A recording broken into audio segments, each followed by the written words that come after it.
సాయీశ్వరాయ విద్మహే సత్యదేవాయ ధీమహి తన్నః రుద్రః ప్రచోదయాత్.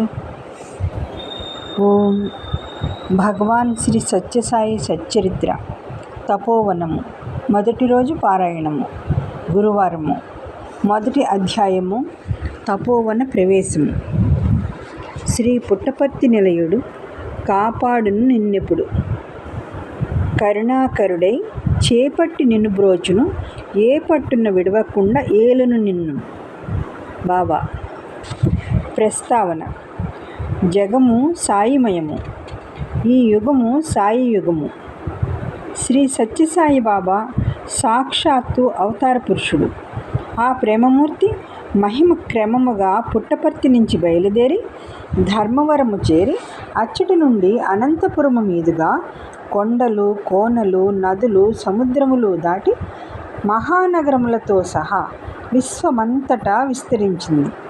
ఫలితంగా కొండల చాటునున్న చిన్నారి పుట్టపర్తి ఇప్పుడు సకల శోభలతో దివ్యక్షేత్రంగా మారిపోయింది. యోగభూమి అయిన భారతదేశం నుండి Sri Lanka, Africa, Australia, America, Greek, New Zealand, Iceland, Russia, France, Japan, Switzerland, Iran, చైనాలలో సహితము సూర్యభగవానుని కిరణాల వలె సత్యసాయి దివ్యశక్తి తరంగాలు ప్రసారమవుతున్నాయి. ఎక్కడి నుండి పిలిచినా, ఏ పేరుతో తలచినా, పిలవలేక ఆర్తితో అలమటించినా అక్కడ సాయి భగవానుని అమృత స్పర్శ అనుభవంలోకి వస్తున్నది. అందువల్ల మానవులంతా చిన్నపిల్లల తల్లిని చేరినట్లు ఆ జగన్మాతను దర్శించుకొనడం కోసం తహతహలాడిపోతూ పుట్టపర్తికి తరలి వస్తున్నారు. బాబా పరబ్రహ్మ స్వరూపము. తన సన్నిధికి చేరిన పుణ్యాత్ములకు కొందరికి రామభద్రుడిగా, కొందరికి శ్యామసుందరుడిగా, కొందరికి మహావిష్ణువుగా, కొందరికి గణపతిగా, కొందరికి సుబ్రహ్మణ్య స్వామిగా, కొందరికి పరమశివుడిగా, కొందరికి దుర్గా భవానీగా, కొందరికి షిరిడీ సాయి ప్రభువుగా, కొందరికి దత్తాత్రేయుడిగా, కొందరికి బుద్ధ భగవానుడిగా, కొందరికి యేసుక్రీస్తుగా దర్శనం ప్రసాదించి అనుభూతి కలిగించి బాబా తాను సర్వదేవతాతీత స్వరూపుడునని నిరూపణ చేస్తున్నారు. సృష్టి స్థితిలయములు బాబా అధీనములో ఉన్నాయనే విషయము బాబా భక్తులకందరికీ తెలిసినదే. ఒకనాడు ఒక భక్తునితో బాబా భావర్ణము సృష్టిని, గావర్ణము రక్షణమును, వావర్ణము లయమును సూచిస్తాయి. ఈ మూడు శక్తులు కలిగినవాడు భగవానుడు. ఇదే నా రహస్యము అన్నారు. అనంత శక్తి సంపన్నుడు, విశ్వవ్యాపకుడు అయిన భగవానుడు మాయామానుష రూపం ధరించి సత్యసాయిగా మన మధ్య అవతరించాడు. భక్తి, కర్మ, జ్ఞాన మార్గాలలో ప్రవేశిస్తే తప్ప మనం స్వామి భగవతత్వాన్ని గ్రహించలేము. ఆ దివ్య పదంలో సామాన్య మానవులు పయనించేటందుకే స్వామి తన తత్వాన్ని స్వయంగా అప్పుడప్పుడు ప్రకటిస్తూనే ఉన్నారు. ఒకసారి భగవాన్ బాబా, నా కోసం కాదు, మీకోసము నేను మీ వలె మాట్లాడుతున్నాను, తిరుగుతున్నాను, భుజిస్తున్నాను, మీకు అర్థమయ్యే రీతిగా ప్రవర్తిస్తున్నాను. మీలో ఉండి మీలో ఒక్కడినై మీ విశ్వాసాన్ని, ప్రేమను, విధేయతను చూరగొని మిమ్మల్ని దైవత్వం వైపు మరలిస్తున్నాను. మీలో ఆధ్యాత్మిక జిజ్ఞాసను కలిగించడమే నా ఆశయం. మీ నిజతత్వాన్ని తెలుసుకొని తద్వారా ఈ పరమ సత్యాన్ని గుర్తించండి. ఈ చరాచర సృష్టికంతటికీ నేను అంతర్వాహిని. అన్నింటినీ ప్రేరేపించే శక్తి నేనే. నేనే జ్ఞానిని, జ్ఞానమును, జ్ఞేయమును అన్నారు. బాబా ప్రేమతో మానవాళినంతటినీ దివ్య మార్గంలో నడపటం కోసం అవతరించారు. అందుకోసం ఎంతో శ్రమిస్తున్నారు, ఎంతో సహనం చూపుతున్నారు, ఎంతో కరుణ కురిపిస్తున్నారు. స్వామి ఒకసారి ఏ అవతారము ఈ విధంగా చేయలేదు. గ్రామసీమలలోని ప్రజల మధ్యకు వెళ్ళడం, నిద్రావస్థలో ఉన్నవారిని మేల్కొల్పటం, స్తబ్దులైన వారిని ఉత్తేజపరచటం, ఆపదలో ఉన్న వారిని ఆదుకోవటం, లక్షలాది మందికి అనుగ్రహం ప్రసాదించటం, సత్య, ధర్మ, శాంతి, ప్రేమ పదములలో నడిపించటం ముందెన్నడూ జరగలేదు. నేను సముద్రమును, మీరు నదులు అలలు, నేను మీరు గమ్యము చేరినప్పుడు ఈ సత్యాన్ని గ్రహించగలరు అని ప్రకటించారు. మీరే నేను, మీరు గమ్యము చేరినప్పుడు ఈ సత్యాన్ని గ్రహించగలరు అని ప్రకటించారు. ఎన్నాళ్ళు ఈ బురదలో ఉంటారు? రెక్కలు సంపాదించుకొని ఎగిరిపోండి అంటారు బాబా. ఒక రెక్క నామస్మరణము, ఒక రెక్క దీనజన సేవ. ఈ రెండింటితో ఎటువంటి గాఢమైన ప్రారంధాన్నైనా సరే తొలగించుకొని నిర్మలమైన, నిష్కల్మషమైన, నిరంజనమైన నిత్యస్థితిని మానవుడు చేరుకొనగలడని బాబా అభయప్రదానం చేస్తున్నారు. మీ అందరి కష్టసుఖములు నాకు తెలుసు. కారణము నేను అందరిలోనూ ఉండడమే. ఈ సాయి అనే కరెంటు ప్రతి బల్బులోనూ ప్రవహిస్తున్నది. ప్రతి హృదయములోనూ నేను ప్రకాశిస్తున్నాను. మీ అందరి హృదయాలలో ఉన్న చైతన్య శక్తిని నేనే అని సత్యసాయినాథుడు బొంబాయిలోని వల్లభభాయి స్టేడియంలో లక్షలాది మంది భక్తుల ఎదుట ప్రకటించారు. నమ్మిన వారికి నమ్మినట్లుగా బాబా ఇంట, వెంట, జంట, కంట ఉండి కాపాడుతున్నారు. ఇది సత్యసాయి భగవానుని సచ్చరిత్ర. ఇది సత్యసాయి భగవానుని దివ్య చరిత్ర. ఇది సత్యసాయి భగవానుని అనంత మహిమకు అద్దం పట్టే పారిమార్థక గ్రంథము. దీనిని భక్తజనులు భక్తితో పారాయణ చేసి ఆ సాయినాథుని ప్రేమను సంపాదింతురుగాక. ఈ పుణ్యగ్రంథ రచనకు సంకల్పం కలిగించినది శ్రీ సత్యసాయి భగవానుడే, రంజింపచేసినది భగవానుడే, రచించినది భగవానుడే. నేను కేవలం నిమిత్త మాత్రుడను. ఈ విధంగా భగవాన్ శ్రీ సత్యసాయి బాబా మహావతార వైభవ కార్యక్రమంలో ఒక చిన్న ఉపకరణంగా స్వామి నన్ను అనుగ్రహించారు. అది నా అపూర్వ భాగ్యం. ఇందులోని ప్రతి సన్నివేశము మనలోని అజ్ఞానాంధకారాన్ని పటాపంచలు చేయగలిగిన శక్తి కలిగినటువంటిది. అందువల్ల ఆత్మ సాక్షాత్కారమునకు ఈ గ్రంథము తోడ్పడగలదు. అందుకు అన్ని వేళలా విశ్వమానవ కోటికి చేయూతనిచ్చి సాకవలెనని ఆ జగత్ప్రభువును, ఆ సత్యసాయినాథుణ్ణి మనసారా ప్రార్థిస్తున్నాను. ప్రశాంతి ప్రవేశము. శ్రీమదఖిలాండ కోటి బ్రహ్మాండ నాయకుడు, ఆపద్ బాంధవుడు, సచ్చిదానంద పరబ్రహ్మ స్వరూపుడు అయిన శ్రీ శ్రీ శ్రీ సత్యసాయి భగవంతుని పాదపద్మములకు శతకోటి వందనములు సమర్పిస్తూ తపోవనము అనే ఈ గ్రంథమునకు ఉపక్రమిస్తున్నాను. ఈ గ్రంథం నామధేయం తపోవనము. పుట్టపర్తిలో ప్రశాంతి నిలయం నుంచి విశ్వవిద్యాలయ కార్యాలయానికి వెళ్ళే పర్వత మార్గంలో ఒక మర్రి చెట్టు ఉంది. అది ధ్యాన వృక్షం. అది తపోవృక్షం.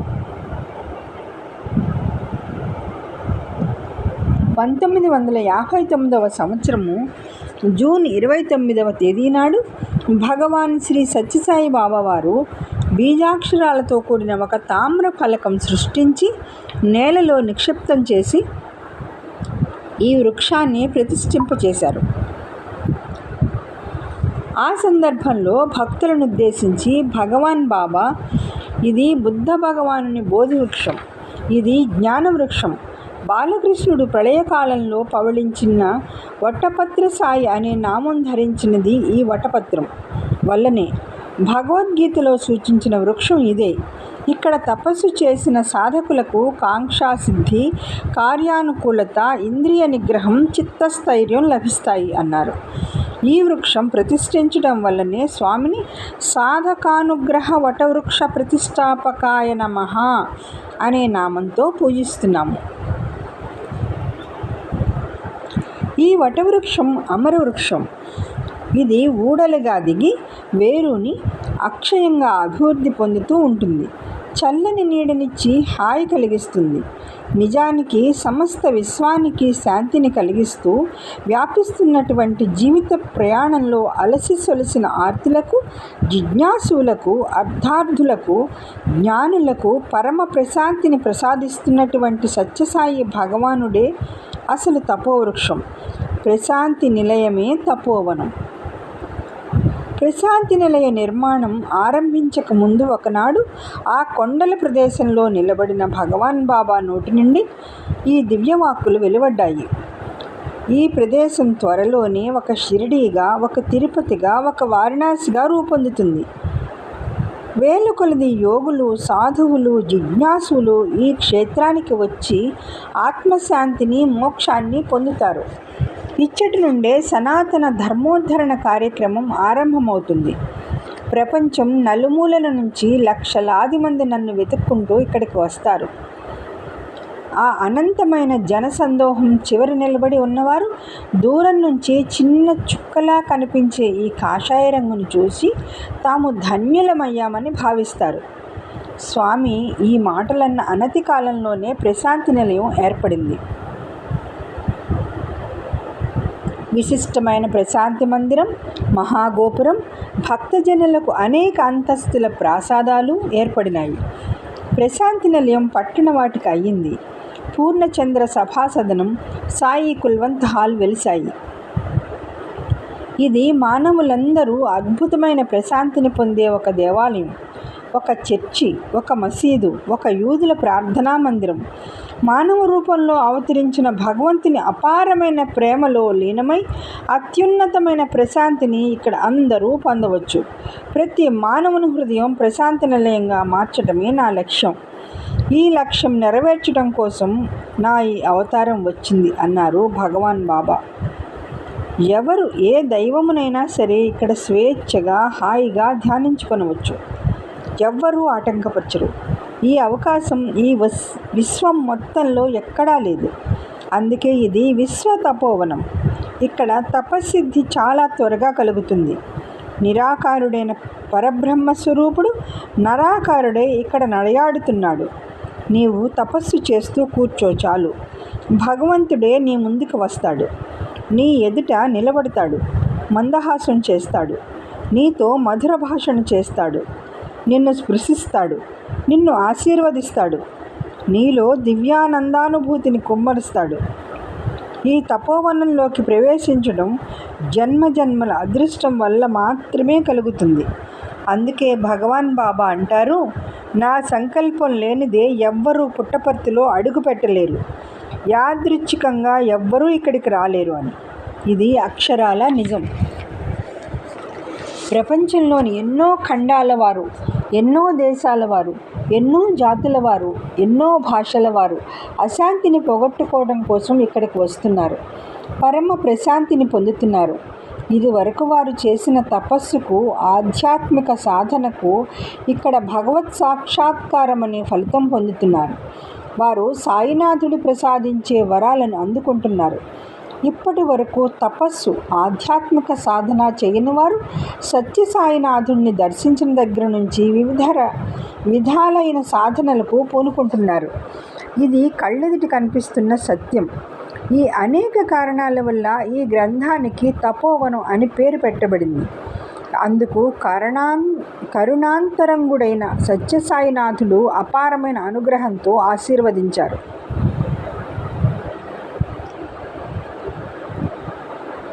ప్రణవనాదము. పుట్టపర్తి దివ్యక్షేత్రం చుట్టూ ఎటు చూసినా కొండలు. ప్రశాంతమైన వాతావరణంలో ఋషులు తపస్సు చేసుకుంటున్నట్లుగా ఉంటాయి. అదిగో అది బ్రహ్మ ముహూర్త సమయం. చల్లగా మలయ పవనాలు వీస్తున్నాయి. విహంగాలు కిలకిలారావాలు చేస్తున్నాయి.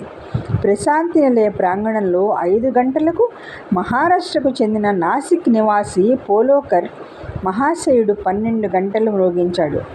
ప్రశాంతి నిలయ సంస్థానంలోని కార్యక్రమాలు ఆరంభమైనాయి. సాధకులు, భక్తులు నిశ్శబ్దంగా నిలయంలోని మండపంలోకి వచ్చి కూర్చున్నారు. కొద్ది నిమిషాలలో మండపంలో వరుసలలో కూర్చున్న వారిని మందిరం లోపలకు నిశ్శబ్దంగా పంపటం ఆరంభమైంది. లోపల భజన హాలు నిండిన తర్వాత లైట్లు తీసి తలుపులు వేశారు.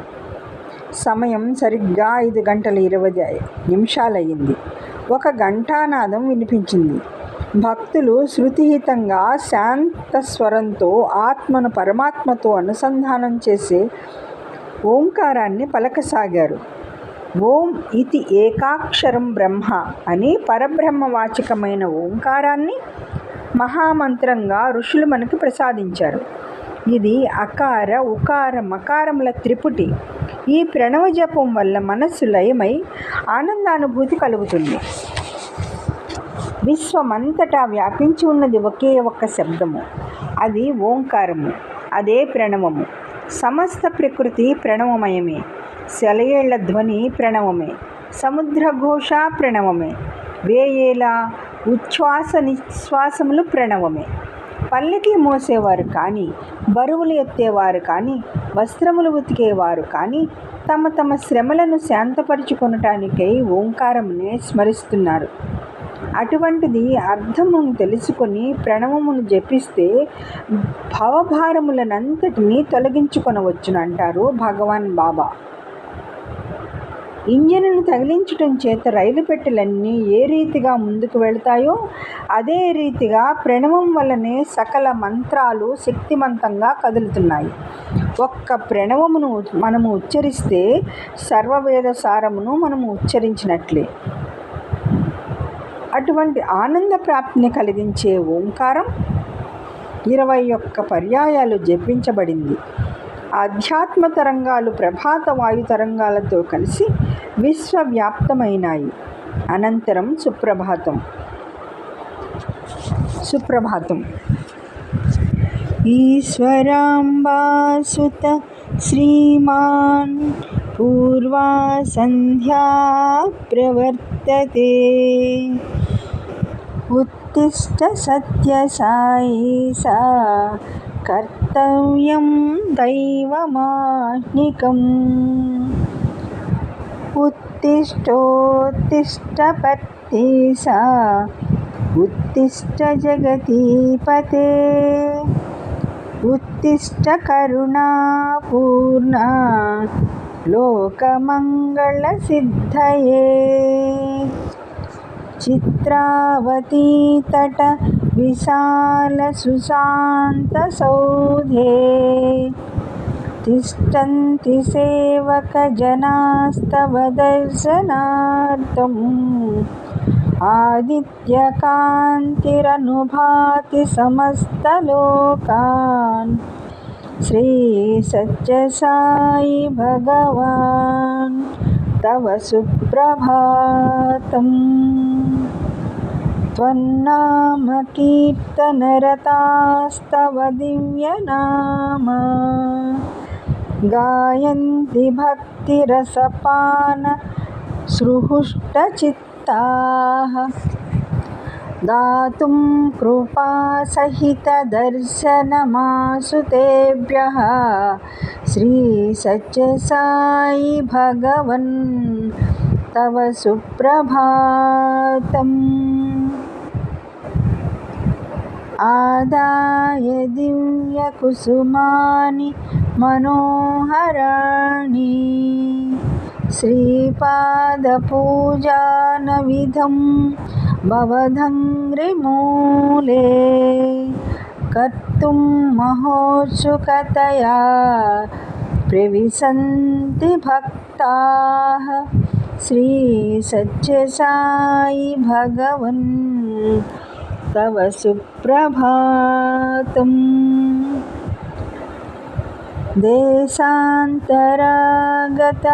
బుధాస్తవ దివ్యమూర్తిం సందర్శనాభిరతి సంయుత చిత్తవృత్యా వేదోక్త్య మంత్ర పఠనేన లసంత్యజస్రం శ్రీ సత్య సాయి భగవాన్ తవ సుప్రభాతం శ్రుత్వా తవాద్భుతచరిత్రమఖండకీర్తిం వ్యాప్తాం దిగంతరవిశాలధరాతలేऽస్మిన్ జిజ్ఞాసులోకముపతిష్ఠతి చాశ్రమేऽస్మిన్ శ్రీ సత్యసాయి భగవన్ తవ సుప్రభాతం. సీతా సతీ సమ విశుద్ధ హృదయంబుజాతా బహ్వంగనా కరగృహీత సుపుష్పహారాః స్తున్వంతి దివ్యనుతిభిః ఫణిభూషణం త్వాం శ్రీ సత్యసాయి భగవన్ తవ సుప్రభాతం. సుప్రభాతమిదం పుణ్యం ఏ పఠింతి దినే దినే తే విశాంతి పరంధామ జ్ఞాన విజ్ఞాన శోభితా. మంగళం గురుదేవాయ మంగళం జ్ఞానదాయినే మంగళం పట్టివాసాయ మంగళం సత్యసాయినే.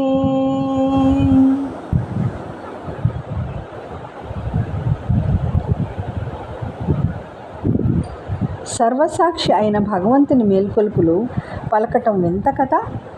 అసలు భగవంతుడు నిద్రిస్తేనే కదా మేలుకొల్పు అవసరము. మరి ఈ సుప్రభాతం ఎందుకొరకు? తల్లి వంటి నిద్ర ఒడి నుంచి మేల్కొన్న మనలో వివేకంను మేల్కొల్పటమే ఈ సుప్రభాతం యొక్క ఉద్దేశ్యము. భగవంతుడు హృదయవాసి. ఈ విషయం గుర్తుకు తెచ్చుకొని ఆ జ్ఞానాగ్నిని ప్రజ్వలింప చేసుకొనటమే ఈ సుప్రభాతం పరమార్థము. ఒక శివరాత్రి నాడు దీపాల పిచ్చయ్య శాస్త్రి పండితుడు ప్రశాంతి నిలయంలో భజనలో కూర్చుని ఉన్నప్పుడు ఆయనకు ఒక కోరిక కలిగింది. సత్యసాయి నాథుడు నిద్రిస్తున్నప్పుడు ఆ మనోహర మూర్తిని చూడాలి అని. ఆ రాత్రి 11 గంటల వేళ స్వామి పిచ్చయ్య శాస్త్రి గారిని ఇంటర్వ్యూ గదిలోకి పిలిచి సంభాషిస్తున్నారు. తనకు తెలియకుండానే 1 గంట సేపు గడిచిపోయింది. పిచ్చయ్య శాస్త్రి గారికి నిద్ర వల్ల ఆవలింతలు రాసాగాయి. అప్పుడు స్వామి, పిచ్చయ్య శాస్త్రి, నేను నిద్రపోతే చూడాలనుకున్నావు, నీవు నిద్రపోతున్నావేమి అన్నారు. పిచ్చయ్య శాస్త్రి గారు ఉలిక్కిపడ్డారు. తన మనసులో ఇంతకుముందు కలిగిన ఆలోచన స్వామికి ఎలా తెలిసింది? భగవాన్ బాబా గంభీరంగా, పిచ్చయ్య శాస్త్రి, నేను నిద్రపోతే నీవు మరల లేస్తావా అన్నారు. ఆయన ఎంతో భయపడ్డారు. భగవంతుడు నిత్య చైతన్యమూర్తి, నిత్య జాగ్రత్తావస్థ విహారి అనే విషయం మనం ఎన్నడూ మర్చిపోకూడదు. నగర సంకీర్తన.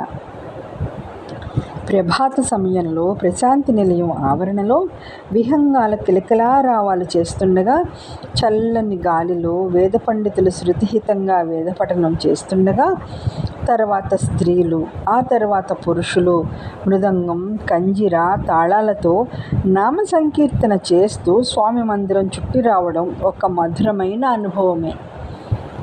శ్రీ సత్యసాయి బాబా సుమారు 10 సంవత్సరాల వయసులో సత్యనారాయణరాజుగా ఉన్నప్పుడే 18 మంది బాలులను చేర్చుకొని పుట్టపర్తిలో శ్రీ పాండురంగ భజన మండలిని ఏర్పాటు చేశారు. బాలురంతా దివ్యబాలుడైన సత్యం నాయకత్వంలో ప్రత్యేకమైన దుస్తులను ధరించి జెండాలను పట్టుకొని తాళాలతో గ్రామమంతా సంచరిస్తూ సంకీర్తన చేసేవారు. దీపస్తంభమునెత్తుకొని వీధులలో భజనలు చేస్తూ ఆ వాతావరణమునంతటినీ పవిత్రమనరించేవారు.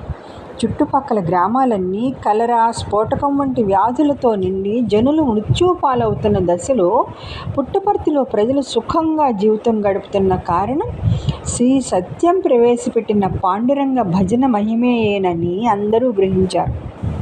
చుట్టుపక్కల గ్రామాల వారు తమ తమ గ్రామాలకు ఈ భజన మండలి బాలులను పిలుచుకొని వారిచే భజనలు చేయించుకొని వ్యాధి నివారణ పొందేవారు.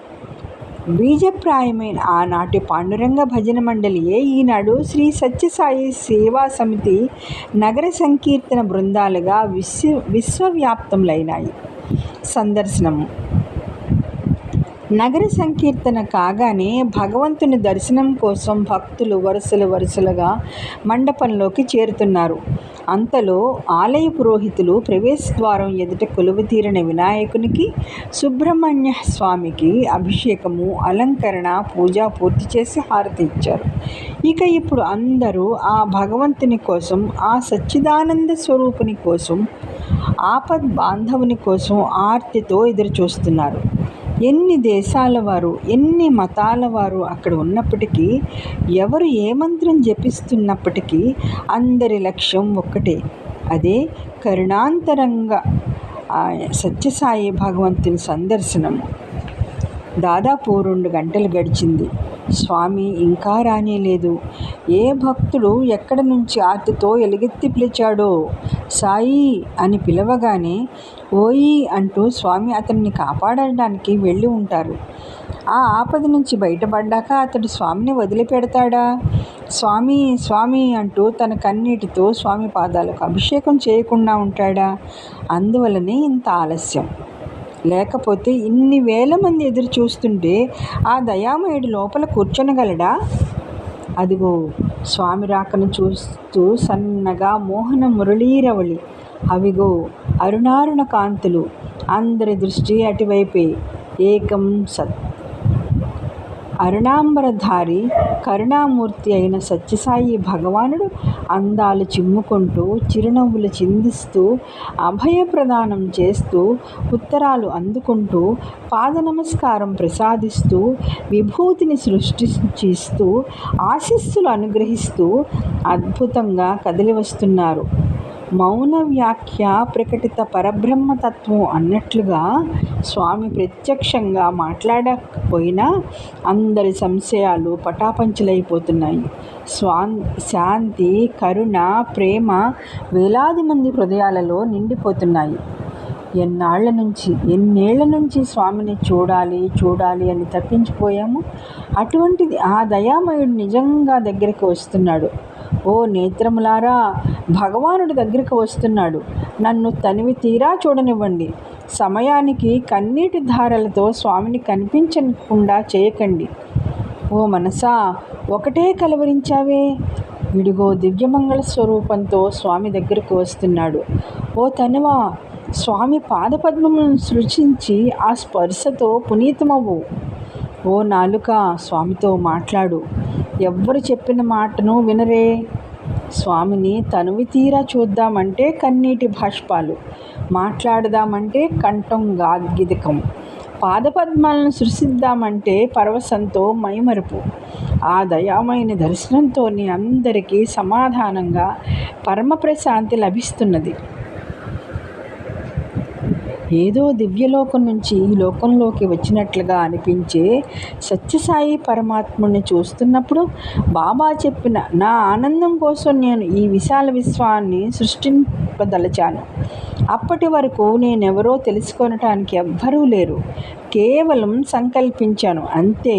తక్షణమే పర్వతాలు పైకి లేచాయి, నదులు ప్రవహింపసాగాయి, క్రింద పృథివీ పైన గగనం ఏర్పడ్డాయి, సముద్రాలు ఉప్పొంగాయి, సూర్యుడు, చంద్రుడు, ఎడారులు సమస్తం ఆకృతి ధరించి నా ఉనికిని నిరూపించసాగాయి.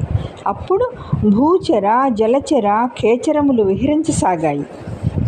అందులో మానవునికి ప్రథమ స్థానం అనుగ్రహించబడింది. విశిష్టమైన నా జ్ఞానాన్ని మానవుని మస్తిష్కంలో అమర్చాను అనే అమృతవాక్కులు మన మనస్సులలో ప్రతిధ్వనించి మనలను మహోన్నత స్థితికి తీసుకువెళతాయి. సమ్మోహనమైన సందర్శనం ప్రసాదించి స్వామి మెల్లగా విద్యార్థుల పక్క నుంచి మందిరం వరండాలోకి చేరుకుంటున్నారు. భౌతికంగా 82 సంవత్సరాల వయసులో కూడా స్వామి సూర్యభగవానుని వలె ఉదయమే దర్శనం ప్రసాదించడానికి విచ్చేయటం చూస్తుంటే మనం స్వామికి ఎంత శ్రమ కలిగిస్తున్నామో అనిపిస్తుంది. ఇంటర్వ్యూకి ఎన్నిక చేసిన వారిని ఒక్కొక్కరిని లోపలికి పంపి చివరగా చిరునవ్వుతో స్వామి లోపలికి వెళ్ళారు. దర్శనం పూర్తి అయింది. భక్తుల మనస్సులు సత్యసాయి పరమాత్ముడు ప్రసాదించిన దర్శనానుభూతితో నిండిపోయాయి. కన్నులు మూసుకొని స్వామి ప్రసాదించిన సందర్శన స్వరూపాన్ని మననం చేసుకుంటుంటే భగవాన్ బాబా చెప్పిన మధురమైన ప్రవచనం గుర్తుకు వస్తుంది. నా దర్శనానంతరం ఏకాంత ప్రదేశమున నిశ్చల నీరవ మౌనము ఉపాసిస్తూ నా దర్శన భాగ్యం అనుభవించండి.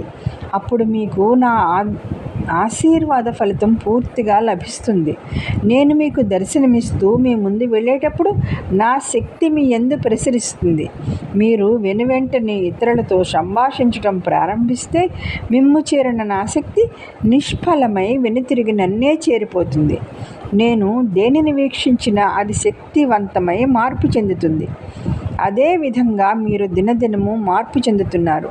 నా దర్శనం వల్ల మీరు పొందే లాభాన్ని ఎన్నటికీ తక్కువగా అంచనా వేయవద్దు. ఇది మీకు మీ పూర్వపుణ్యం వల్ల లభించిన వరప్రసాదము. నా దర్శనం కోసం దేవతలు కూడా ఎంతో ఆతృతతో వేచి ఉంటారు.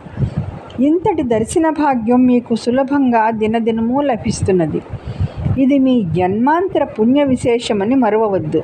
సరి అయిన సమయము ఆసన్నమైనప్పుడు నేను మీకిచ్చిన దీవెనలు పుష్పించి ఫలిస్తాయి.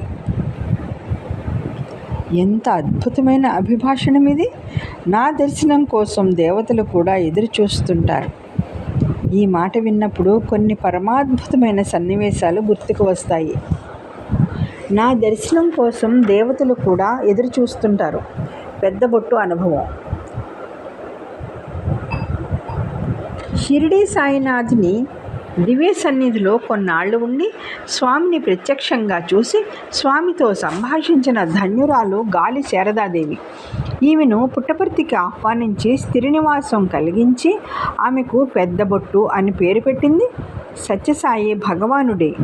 ఆమె ఒకనాడు తెల్లవారుజామున పుట్టపర్తిలో తపోవృక్షం కింద కూర్చొని ధ్యానం చేసుకుంటున్నది. ఇంకా చీకట్లు విడిపోలేదు. ఆ సమయంలో ఆమె ఒక్కసారి కళ్ళు తెరిచి చూసింది.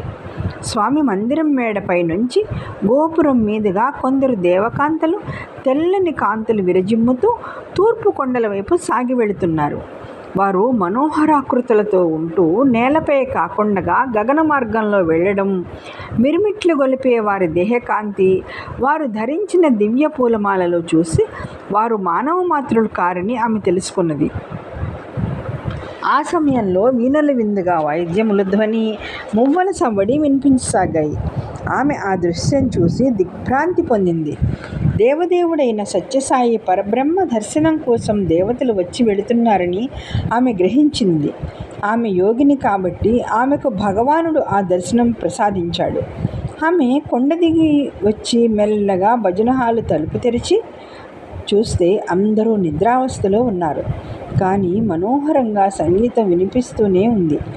దేవతలు వచ్చి నృత్యగాన వాయిద్యములతో స్వామిని రంజింపచేస్తున్నారని ఆమె భావించింది.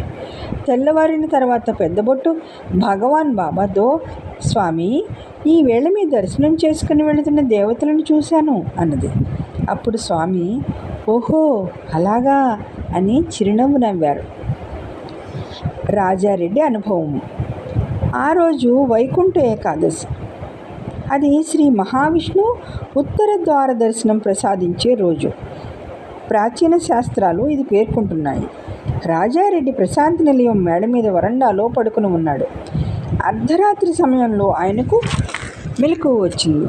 కళ్ళు తెరిస్తే స్వామి గదిలో నుంచి అమితమైన కాంతి కొద్దిగా తెరిచి ఉన్న తలుపుల మధ్య నుంచి బయటపడుతున్నది. ఇంత రాత్రివేళ స్వామి గదిలో నుంచి ఇంత కాంతి ఏమిటి అని రాజారెడ్డి తలుపు సందులో నుంచి స్వామి గదిలోకి చూశారు. లోపల దివ్య రూపాలతో ఉన్న కొందరు సత్యసాయి పరమాత్మని పాదపద్మాలకు వరుసగా ప్రణమిల్లుతున్నారు. వారి రూపాలు అంతులేని కాంతులు విరజిమ్ముతున్నాయి. స్వామి ఆదిశేషునిపై మహావిష్ణువు వలె పవళించి మందస్మిత వదనారవిందంతో వారి అభినందనాలను అందుకుంటున్నారు. స్వామి శయ్య చుట్టూ 7 మంటలు మండుతున్నాయి. ఆ దృశ్యం చూసి రాజారెడ్డి నిశ్చేష్టుడయ్యాడు. మెల్లగా తలుపు మూసివేసి వరండాలో పడుకున్నాడు. ఇంక నిద్ర పట్టలేదు. మరునాడు రాజారెడ్డి స్వామితో తాను రాత్రి దర్శించిన పరమాద్భుత దృశ్యం గురించి చెప్పి, స్వామి, వారందరూ ఎవరు అని అడిగాడు. స్వామి అప్పుడు, వారందరూ దేవతలు, నా దర్శనం కోసం వచ్చారు. ఆ 7 అగ్నులు రూపాలలో ఉన్నది సప్తర్షులు. నేను అనుగ్రహించాను కాబట్టి నీవు బ్రతికి ఉన్నావు, లేకపోతే ఆ దృశ్యం చూసినప్పుడే భస్మమైపోయి ఉండేవాడు అన్నారు. శ్రీ సత్యసాయి సాక్షాత్తు పరబ్రహ్మ స్వరూపము. అటువంటి పరమాత్మునికి 1,000,000,000 వందనాలు సమర్పించుకుందాం. సాయిరాం. ప్రశాంతి నిలయం మందిరం లోపల నైరుతి మూల పూజా మందిరంలో రుద్రాభిషేకం, శ్రీ సత్యసాయి భగవాన్కి, శ్రీ లలితాదేవికి అష్టోత్తర పూజలు నిర్వహించబడ్డాయి. పూజలు ఆత్మజ్ఞానం పొందడానికి సోపానాలు. ఇవి చక్కని సనాతన సాంప్రదాయాలు. భజన ఉదయం 9 గంటలైంది. మందిరంలో భజన కార్యక్రమం ఆరంభమైంది. భగవాన్ బాబా మందహాసం చిందిస్తూ వచ్చి మందిరంలో సింహాసనంపై కూర్చున్నారు. పాటలకు అనుగుణంగా లయాన్వితంగా స్వామి చేతులు కదుపుతూ, గాలిలో అక్షరాలు రాస్తూ, జటాజూటం కదిలిస్తూ స్మిత సుందరులై విరాజిల్లుతున్నారు. ఆ సమయంలో బాబా చెప్పిన దివ్యవాక్కులు మనసులో మెదులుతున్నాయి. భజన హాలులో నేను సింహాసనంపై కూర్చుని ఎవరినో పలకరించినట్లు చిరునవ్వు నవ్వడం, వేళ్లు కదపటం మీరు గమనించి ఉంటారు. అప్పుడప్పుడు నేను గాలిలో ఏదో వ్రాస్తున్నట్లు మీరు చూస్తుంటారు. అటువంటి సమయాలలో మీ కంటికి కనపడిన వారితో నేను సంభాషిస్తూ ఉత్తర ప్రత్యుత్తరాలు జరుపుతూ ఉంటాను. నా సహాయం కోరే ప్రతి వారికి నేను సహాయం చేస్తూనే ఉన్నాను. కానీ వీటన్నింటినీ నేను ప్రచారం చేసుకోనను. ఒక తండ్రి తన కొడుకుకు చేసే సహాయాన్ని ప్రచారం చేసుకొనడు కదా అంటారు స్వామి. శ్రీరామ, శ్రీకృష్ణ, శివ, బుద్ధ, యేసు, సాయి, అల్లాలపై భజన గీతాలు హృదయపూర్వకంగా వాద్య సంగీత సహితంగా ఆలపిస్తున్నారు.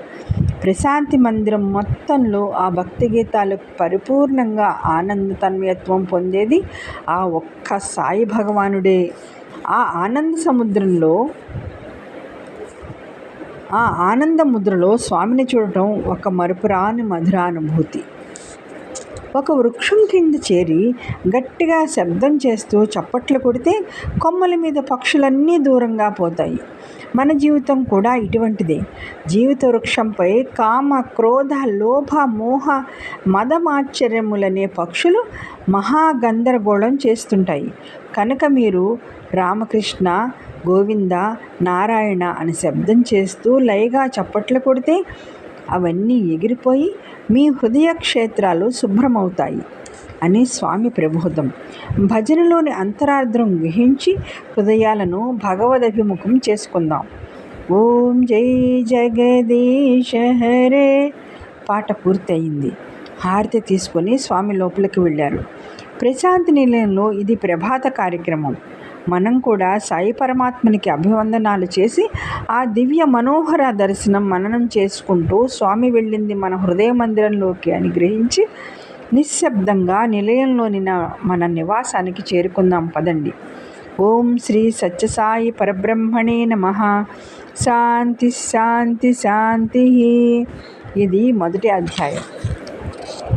ఓం శ్రీ సాయిరామ్.